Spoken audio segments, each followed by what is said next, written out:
What if we would stop looking at that one scary thing and we would try all the scary thing? What if you tried to go plant-based in your diet? What if you tried to find love again, even though your first relationship or first marriage didn't work? Like, what if you tried to sell something, even the first two people told you no? What if you kept trying to sell it to people until you got a yes? Like, what if you kept doing videos until you got viewers and subscribers and likers and comments and buyers? Like, what if you did more scary things instead of less? What if the issue is that you just not familiar with fear because you ain't spent enough time with fear?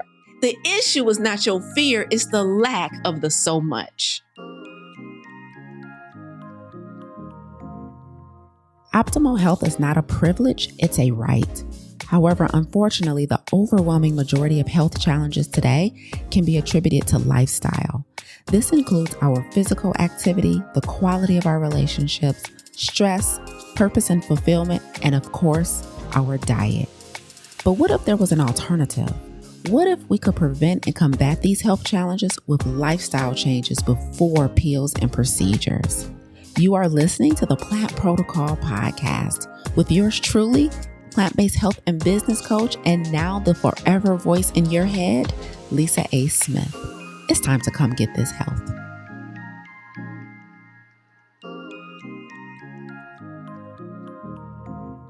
What if fear isn't a sign that you need to stop, but a sign that you should keep going? Every time I do speaking engagements and individuals ask their questions about fear and how to move even when you're scared, and the fear of being seen, the fear of being heard, the fear of being acknowledged and understood, I always tell them, anytime someone is doing something that you want to do, anytime someone is doing something that you wish you had the courage to do, anytime somebody is showing up online, showing up, being bold and what seems like courageous, it isn't because they have something that you don't have. It's because you have something that they don't have. Let me say that again. A lot of times we have dreams and goals and visions for ourselves, and the things that we want to do require courage. But for many of us, fear paralyzes us. And when we watch other people doing the things that we want to do, it's not because they have something that you don't have. It is because you have something that they don't have. You have a limiting belief about yourself. You have a fear of failure. You have a fear of success. You have some type of story that you're telling yourself that's preventing you from moving forward. And they don't have that. But it doesn't mean they don't have fear completely. It just means that your limiting belief is louder than your courage. So today, I thought it would be super dope to talk about fear and courage and the intersection of the two, but I want to do it from a unique perspective. I don't know if you guys recently watched Skyscraper on Netflix. It was really, really good, right? And it's about a free solo climber, Alex Honnold, and him climbing one of the largest skyscrapers in the world. And throughout this documentary, if you want to call it that, this live event, watching him climb this building without any harness, any safety equipment, there were 3 distinct moments in that event that really spoke to fear and courage. And I want to pull them out for you today. And I have 3 lessons for you. If you've been paralyzed by fear up until this point, regardless of the area of your life that it's in, but especially if it's in the area of your career, business, entrepreneurship, maybe you desire to be a personal brand or have a personal platform, I want to pull 3 lessons out of Skyscraper, that we can all collectively learn from Alex Honnold about fear and courage. And hopefully it helps you to move the needle. And I'm going to frame this in such a way that I'm going to translate for you what Alex said and what that might mean for you, meaning what's the real problem? What's the real challenge you're having when it comes to fear? So welcome back to Monday Morning Keynote with yours truly, Coach Lisa A. Smith. I am the founder of Clarity, a community dedicated to the elimination of chronic stress and activating radical obedience for entrepreneurs. I spent the first 10 years of my coaching career as a plant-based health coach, helping individuals optimize their health by using a plant-based lifestyle. And now in this second season, in this next decade, I'm excited to help individuals just like you Learn how to package your passion and your expertise into a thriving service-based business. However, I want to make sure that conversations like today stay at the top and forefront of your mind, because if not, what happens is that individuals come into spaces, they raise their hand for coaching and they raise their hand for community. And inevitably, unfortunately, they drop the ball because of fear. Because of fear. So many of you will work with me this year as we work to establishing you as a personal brand, someone who is seen as a subject matter expert in your particular field. The exact same thing I did for myself in the plant-based nutrition space. And I know for a fact that if you're new to this and you're new to putting yourself out there, your voice, your face, your content, then fear is going to play a big role in that. If it's something that you've never done before, and if you are worried about criticism from the public, if you're worried about people disagreeing with you, if you have a polarizing perspective. So this episode is really going to touch on fear and courage and the intersection of the two. So let's get into it. So last week or the week before, there was a show on Netflix featuring Alex Honnold, the free soloist. He is known for climbing structures all over the world without safety equipment. All right. And so just recently, they streamed live on Netflix where he ascended one of the tallest skyscrapers in the world in Taiwan. And watching this ascension of this real human climb this building, throughout the episode, it took him about a little over an hour and a half, just under 2 hours to make this ascension to the top of this skyscraper.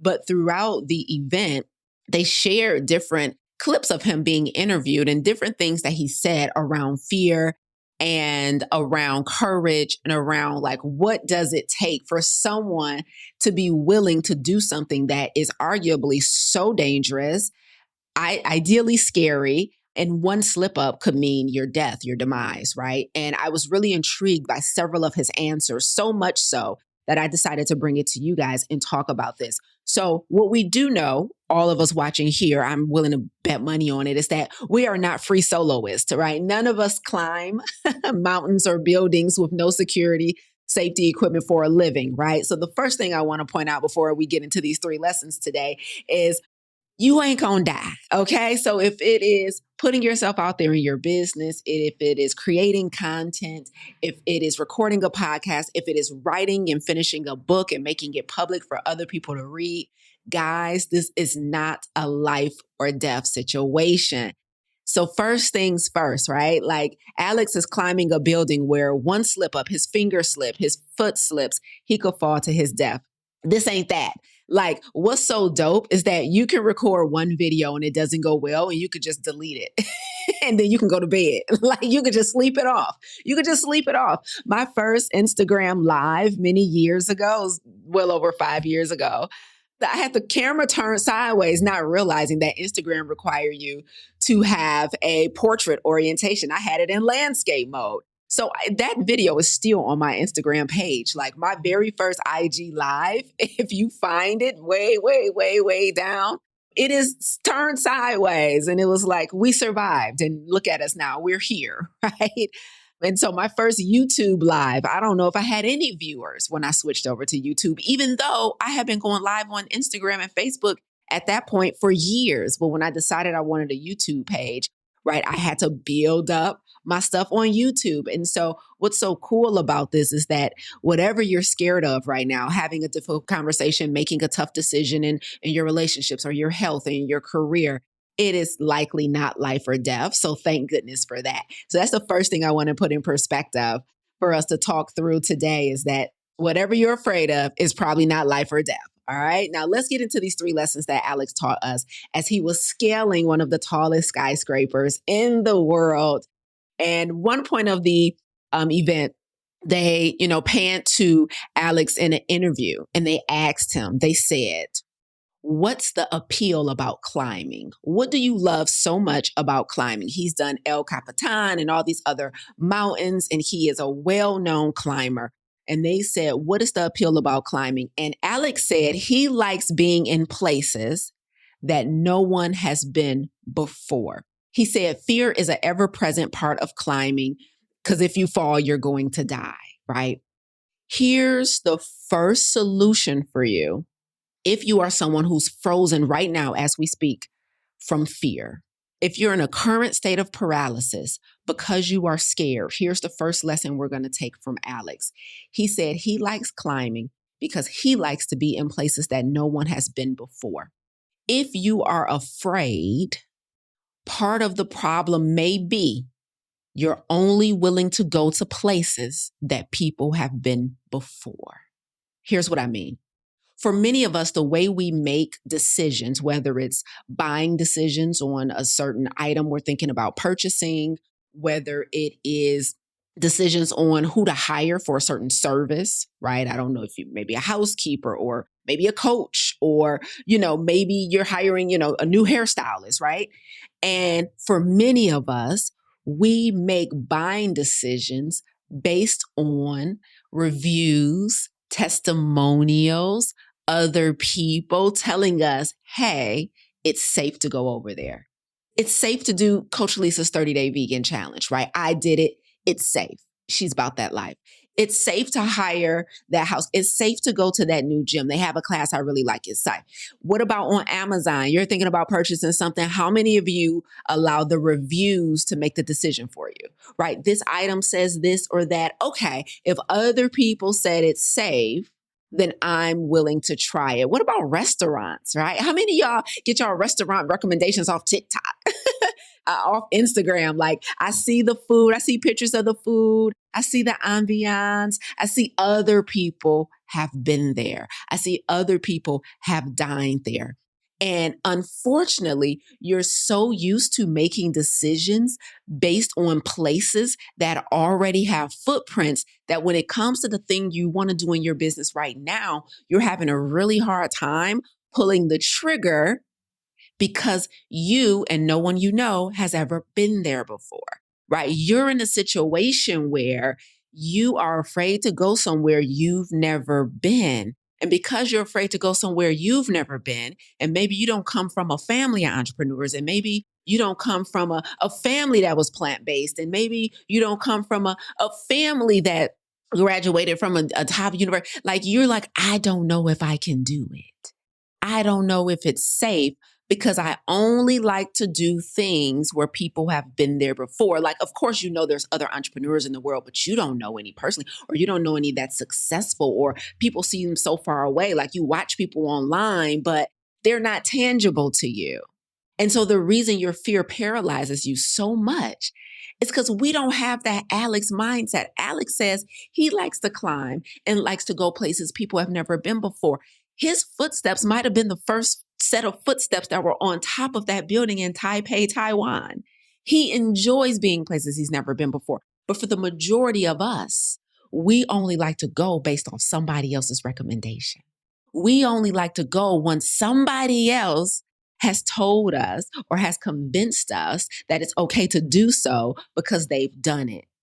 So fear is ever present for you and it paralyzes you because you need permission from someone else to take action. Coach, you're right. I do have an issue with going places that I've never been before. I have a friend, as a matter of fact, for 5 years. It's a close friend of mine. And for 5 years, every year we would go on this thing called the Fit Trip, right? And every year we would pick a city, as me and my friend group, we would pick a city and we would go every year to some new city that ideally none of us had ever been before. And it was called the Fit Trip. And we would do fitness stuff and health stuff, but of course, just have a good time on a girls' trip. And we would have to rent a car, right? And every time, one of our friends in particular, it seemed like it was always me or somebody else driving. But this one friend, she would never drive. She would never want to drive. And finally, we'll just call her B. We were like, B, why you don't never drive? Me and so always take turns driving. Why don't you never drive, B? And B said, because I don't like driving in cities I've never been before. When it's unfamiliar, if I'm not at home with streets and landmarks that I'm used to, I don't like to drive. So B didn't like to drive in unfamiliar cities. And so she would always let one of us drive. And then finally, we had to put our foot down because like, we're like, yo, we got to share the responsibility. It's a new city for us too. We're watching the navigation too. Like we're unfamiliar as well. Like you got to come out your comfort zone. You got to drive in an unfamiliar city. We were like, because she traveled a lot, even without us. Like she traveled with her family a lot. So we were like, so what do you do when you go on vacation other times? And she was like, oh, number one, I never go alone. And number two, my husband always drives. And we're like, oh, that ain't going to fly on this girl's trip. Right. But B had the same issue. She didn't like to do anything that she's never done before. She didn't like to drive in a new city. And so for her, the fear of not knowing what to do, the fear of not getting it right, the fear of not knowing all the traffic situation and the orientation of things and driving in a new city, she just left it up to somebody else, right? And for a lot of us, we're doing the same thing. We're doing the same thing. And so your fear is paralyzing you because you don't want to do anything you've never done before. You don't want to go places you've never been before. But Alex told us in Skyscraper, he said the appeal for him about climbing is that he likes being in places that no one has been before. But for many of us, we're only willing to go places where people have been before. We're only willing to do things based off the recommendation of someone else. And if you are waiting for someone else to pave the road for you so you can get to the next level, you're going to be waiting for a long time. Here's the takeaway from lesson number 1 from Alex. You have to be willing to be first. You have to be willing to be first. Just because you've never seen anyone in your family do it. Guys, I don't have anyone in my family who is a full-time entrepreneur. Now, my mom has her own business outside of having a 9-to-5, and my uncle has definitely had some entrepreneurial pursuits. But as far as like for never having a 9-to-5, only relying on the business that you started to pay all your bills and take care of you and all of the things and keep your lights on, I am the first to do that in my family.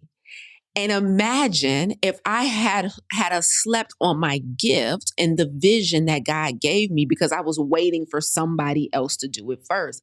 If you want to get over your fear that's stopping you, you have to be willing to be first. Just because no one can tell you what it's like is not permission not to do it. Maybe it is your responsibility to do it first and tell the rest of us what it's like. You have to stop letting your fear paralyze you just because no one has given you the exact blueprint.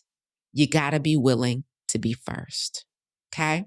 That's lesson number 1 from Alex in Skyscraper. He said he loved being places he's never been before. Y'all, I was watching that. I was like, that's our issue. We all want verification that it's safe to go over there. Y'all know how it is. You coming over, who all over there?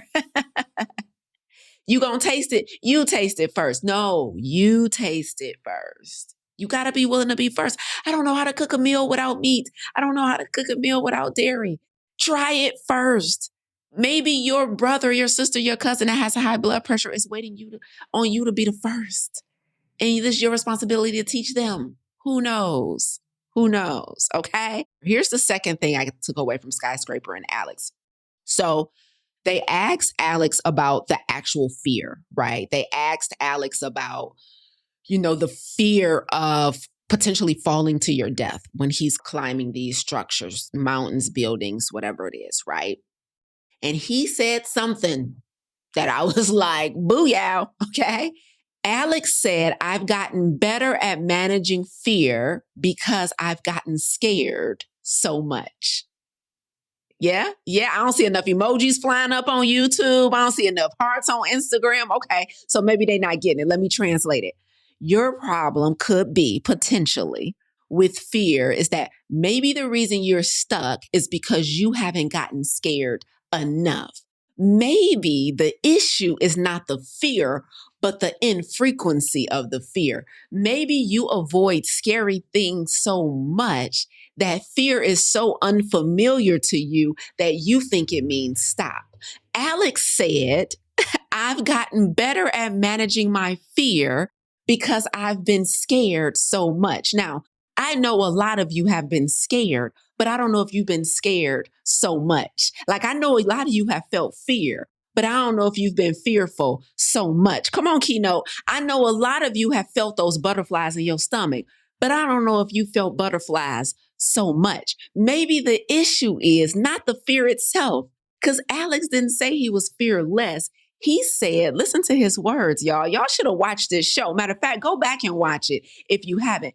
He said, I've gotten better at managing my fear. The man who is known for climbing structures with no safety equipment and done it plenty of times still isn't walking the earth fearless. He said, I've gotten better at managing my fear because I've been scared so much. Problem number 2 is you're stuck and your fear is paralyzing you because you haven't been scared enough. Ain't that something?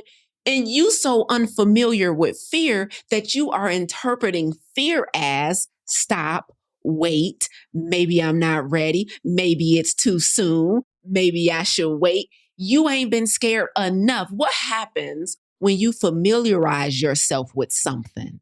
When you familiarize yourself with something, you get to know it very well. Some of us, we haven't familiarized ourselves with fear. And so as a result, we don't understand that fear doesn't mean stop. It means keep going. So you're so unfamiliar with fear because you are not putting yourself in enough scary situations. He said, I've learned to manage my fear because I've been scared so much. What if we would stop looking at that one scary thing and we would try all the scary things? What if you tried to go plant-based in your diet? What if you tried to find love again, even though your first relationship or first marriage didn't work? Like, what if you tried to sell something, even the first 2 people told you no? What if you kept trying to sell it to people until you got a yes? Like, what if you kept doing videos until you got viewers and subscribers and likers and comments and buyers? Like, what if you did more scary things instead of less? What if the issue is that you just not familiar with fear because you ain't spent enough time with fear? I said, Alex, I knocked this whole TV off the wall. He said, because I've been scared so much. The issue is not your fear, it's the lack of the so much. I distinctly recall the moment I learned that there's a certain point where you realize you don't need more information. You need space, you need the right room, you need the right conversations, you need the right level of expectation. And after being in countless rooms, I also recall realizing that every room is not designed for transformation because every person is not ready for the level of responsibility that comes with clarity. If you're stuck in the same cycle, overthinking, second guessing yourself, doubting yourself, imposter syndrome, you're not confused, but you might be avoiding obedience. And it's costing you. It's costing your peace, your health, and most importantly, your next level. That's why on May 2nd and 3rd of this year, I'm hosting a live in-person experience in Houston, Texas called Fully Surrendered. This is a radical obedience assembly. This is a room for people who are done negotiating with fear. Because how much longer are you going to sit on what you know you're called to do? But here's the biggest lesson I've learned on my radical obedience journey. At some point, it's no longer fear, it's a decision. And trust me when I tell you, proximity changes everything. There is a different level of clarity, courage, conviction that happens when you get in the room. This experience will be rooted in radical obedience, which I define as doing what you're called to do despite fear, uncertainty, and lack of evidence. And alongside that, you'll also step into the pre-release of my book on radical obedience. This room will be intentional. It will be refined and it will be filled with people who are done negotiating with their assignment. So no, it's not for everyone, but if you recognize yourself in this, I invite you to click the link in the show notes to get registered or visit lisaangelsmith.com/fully surrendered. I hope to see you in Houston. So listen, that's the second lesson from Alex. He said, I've been scared so much. So our issue is that the first thing scared us. And so we're not willing to do another scary thing. And so we're not familiar with fear enough. I'm so familiar with fear at this point, my 11th year in business, that I already know. I'm like, oh, okay, you're going to feel that. Your thoughts going to try and get away from you. Okay, you might even overwork a little bit to try and because you want to take control. I'm so familiar with fear and how I respond to fear that I have now developed a process for when I feel scared. Some of you just haven't been scared enough. You let the one rejection, you let the one failed video, you let the one flopped podcast, you let the one flop sales call get you all in your feelings that you done ran. You done ran from the whole business. You done ran from the whole situation. You done ran from love. You let the one failed relationship be evidence to you that maybe you're not lovable and maybe the dating pool is crap. I hate when people say the dating pool is crap. Like what? Like you just let one failed situation dictate all your next moves for the rest of your life? I tried that once. I'm not trying again. You let one failed black bean burger tell you that plant-based ain't the way to go. Honey, I done told you it reverses heart disease and your arteries is clogged. I just can't believe how much we let one incident control all the rest of our decisions. You just ain't been scared enough, Alex said. Alex taught us, y'all. Y'all got to watch Skyscraper on Netflix. Alex taught us. He taught us. Let's get into lesson number 3 before we can get out of here, okay? I'm still tired from traveling, all right? Okay, here's the third thing that Alex said during Skyscraper, and I was like, this is another lesson. This is another lesson on fear and courage. The third thing that Alex said is the hardest discipline when it comes to climbing is not letting your brain arrive before your body. Wait. That's not the whole sentence, but that first half just get me so excited. He said the hardest discipline is not letting your brain arrive before your body, because if it does, the moment you allow yourself to think you've reached the top and you're at the finish line, it's the moment you stop climbing the way that you need to climb. Let me repeat it. Alex Honnold said the hardest discipline, and boy, do I agree, especially when it comes to entrepreneurship. He said the hardest discipline is letting your brain arrive before your body, because the moment you allow yourself to think, oh, I'm finished. Oh, I've reached the top. He said, then you stop climbing the way you need to climb. So Alex was saying, when you can see the top of the mountain, like you like, okay, I only got so many feet to go before I'm at the top. He said, if you let your brain get there before your body physically does, you stop climbing with the level of precision and skill that you did earlier in the climb, because you're telling your brain, you're allowing your brain to say, we arrived. How many of you, blessed Jesus, how many of you keep living in the future, trying to solve problems you don't have yet, allowing your brain to arrive before your body does? And because you don't have the solution to a future problem, you ain't doing nothing right now. I stand up if this mic wasn't pinned down. How many of you guys are allowing your brain to arrive before your body? What you mean you need help? Child, you ain't got nothing but 2 clients yet. Why you worried about help? You ain't at capacity. Child, why you worried about a system in your business right now that's not sustainable? Can you sustain where you are? How many of you guys live in the future so much? Your brain is all in the future so much that you can't even be present. And so you don't do nothing. What I'm doing right now is not sustainable. I don't know how I'm going to keep this up. Girl, you ain't making nothing but $2.59 in your business. Don't worry about that part yet. So many of us be solving problems that we ain't even got yet. Alex said, stop letting your brain arrive before your body, because the moment you allow yourself to think, oh, I'm finished, then I stop climbing the way I need to climb. Now, it's important. Now, listen to the words now. Alex didn't say he stops climbing. And this is where a lot of us go wrong.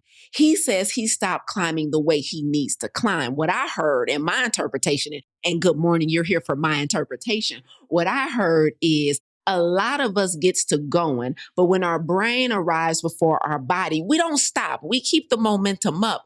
but maybe we don't show up with the same spirit of excellence because we think we've arrived. We think we're almost there. So, here I am 10 years into business, right? And I'm still doing videos and I'm still going live and I'm still producing podcast episodes. What if I was one of those people who thought that I was almost where I was supposed to be? So I took my foot off the gas when it came to creating content. What would happen if I took my foot off the gas when it came to producing podcast episodes? What would happen if I took my foot off the gas when it came to creating curriculums for our programs? Because I think I've reached that pinnacle. What happens when you get too far ahead of yourself? Alex said, you stop climbing the way you're supposed to climb. He doesn't say you don't stop moving. And that's how we trick ourselves, because we don't actually stop moving, but maybe we stop moving with a spirit of excellence. Maybe we stop moving with a spirit of intentionality. Oh, let me give you an example from the health world. I spent my first 10 years in coaching as a plant-based health coach, helping people reverse chronic diseases. Let me tell you how this shows up in the health space for those of y'all who got health goals. You done lost most of the weight.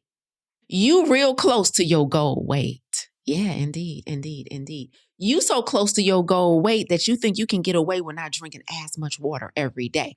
You think you can get away with not squatting as deep as you need to in those workouts. You think you can get away with not eating your plants every day, your berries every day like you used to. You think you can get away with working that extra hour when your body told you was tired and it's time to stop. And now for some reason, you looking at me wondering why, Coach, why can't I lose these last 5 to 10 pounds? Because you let your mind get ahead of your body thinking you already arrived, and you stopped showing up with a spirit of excellence every time it was time to eat, exercise, rest, sleep, spend time with family, all the things that was moving the needle 20 pounds ago. Don't seem like they moving the needle right now. It's not because they don't work no more. It's because you don't work no more. And so when your brain gets ahead of your body because you're so close and you think you've arrived, that is when you stop climbing the way you need to climb. Lord, let me tell y'all something. When I did that interview with Brandy Harvey, let me tell you something. When we dropped that about 2 weeks ago, honey, somebody listened to it. And somebody from my mom's church, she listened to it and she got my number from my mama. And she called me and she was like, I didn't go to church today. She's like, I didn't make it in today. I think it was because of the weather in Detroit. And she was like, but I listened to your interview with Brandy Harvey. And she said, I'm in the habit of blessing people who minister to me. And she was like, your interview ministered to me today. She said, where can I send my tithes to you? Y'all, I got my first tithe offering about 2 weeks ago. I meant to tell y'all that somebody sent me tithes because I was talking so good. I said, now wait a minute, Jesus. What a blessing. And that's how I feel in this moment right now. I feel like we going in so much. I'm blessing somebody so much. We ministering to people right now. Because let me tell you guys something. Fear is a real thing. It is. You're not Delulu. But the thing about it is you're so unfamiliar with it that you don't know that it just means have more courage than you have fear. But Alex taught us in Skyscraper. If you didn't watch it, watch it. And you'll hear all these moments where he said, I love climbing because I like being in places I've never been before. You will hear him when he says, I've been scared so much that I've learned how to manage fear. You will hear when he said that don't let your brain get ahead of your body or else you'll stop climbing the way you need to climb. I need you guys to understand the reason people are not being serviced in the world, the reason we are not helping more people with whatever your gift and your talent and your subject matter is because you're allowing fear to paralyze you because you're waiting for the day that you wake up and feel ready. You may never wake up and feel 100% ready to date again. You may never wake up and feel 100% ready to launch the business, turn on the video, turn on the mic. You may never feel 100% ready to tell somebody the true price point of what you sell and stop watering down your price and cheating your own business because you're so afraid people won't pay you. So if you're waiting for the day that you feel ready, you're going to be waiting and your idea is going to end up in the place where most ideas end up, which is the graveyard. And so if you're waiting for the moment you wake up fearless, we are all being cheated of your gift and your talent and your service and your offer. Now, this is not the invitation to come to the flow with no BS. If you really need more refinement, go to the lab and get it. But I'm going to tell you what I told my clients in Miami this past weekend. When people think they're not ready, right, to take that next step, and to go all the way because they think I don't know enough yet. I'm not refined enough yet to do this thing and ask people for money in exchange for it. They don't have data to back that up. Because I told them, I said, there are some instances where you do need to go back in the lab and get more ready. There are some instances where some of y'all ain't sharp enough and you need to get more ready. But you need data for that and not assumptions, right? Put yourself in a position where you got to teach other people. Like, go ahead and put a master class up and see how much you know. Go ahead and put an offer up there and see how much you know. Like, get proof that you're not ready versus just making up stories in your head that you're not ready simply because you scared. So I told them, like, yeah, absolutely. There are, like, not, all y'all not wrong when you say I'm not ready. I'm not calling everybody here an expert and ready to launch. I'm not saying that. I'm saying you don't have data. You don't have data. So you're not making what we call data-driven decisions. You're making emotional decisions. And the only way to know that that decision is right is with data. So if you don't think you're ready, if you don't think you know enough, put yourself in a position to showcase how much you know. And then we'll have data on what needs to be refined and where you're ready to launch. Does that make sense, everybody? So that's all I'm saying. I hope these lessons blessed y'all today the way they blessed me when I heard Alex talking that talk. Let's get into some takeaways before we hop off of here, okay? Danny says, takeaway for me, I don't get scared enough. That's why fear is in the driver's seat. Time to take the leap for real and do it afraid. Yes, take multiple leaps. Then take another leap and then take another leap. Like now, guys, when I'm about to do something scary in my business, make a big investment or, make a big announcement, I just feel it. And then I just do. You know what I don't like? I don't like the just do it language, because clients say that to me all the time. They're like, I know I just need to do it. I know I just need to do it. I know I just need to do it. And I understand that there's still something like right beneath the surface that we need to address, because it's not always like just do it. It's like almost like first before you do it, you need to feel it. And for me, as a coach who's been coaching individuals for well over a decade through fear and, paralysis, it is the emotional intelligence that I find to be the bigger issue, because they want to just will themselves into taking the action. Like, just do it, do it, do it, do it, do it. And I get that. But sometimes the issue is the inability to feel our feelings in a healthy way. So emotional intelligence, EQ, says if you have a high EQ, that means you have mastered the art of feeling your feelings without making self-destructive or compromising decisions. Emotional intelligence, a healthy emotional intelligence, says you've managed the art of feeling your feelings without making self-destructive decisions. So that means I can feel the fear and not make a decision to just wait another year. That means that I can feel the fear and not put this thing off another 6 months. That means I can feel the fear and still tell my partner, we need to talk. Like, that means I can feel the fear and I know how to feel it without making a decision that delays the thing I'm going after or compromises my own health. Like some people, they feel stress, for example, and then they drink or eat sugar. But what if you could feel the stress, feel the overwhelm without making a decision that compromises your health? If you have to eat every time you feel a certain feeling, that means your EQ is low. So that's why I don't like the just do it language, because it's almost like we're telling people that the thing that's missing is just action, when really the thing that's missing is EQ, emotional intelligence. So it's like I need to teach people how to feel their feelings before we start talking like the just do it stuff. Y'all know what I'm saying? So that's why I just don't like, well, I just need to do it. I just need to do it. I'm like, no, let's talk about EQ and what it takes to build up your emotional intelligence. Like, we have an IQ, intelligence quotient, but we also have an EQ, emotional quotient.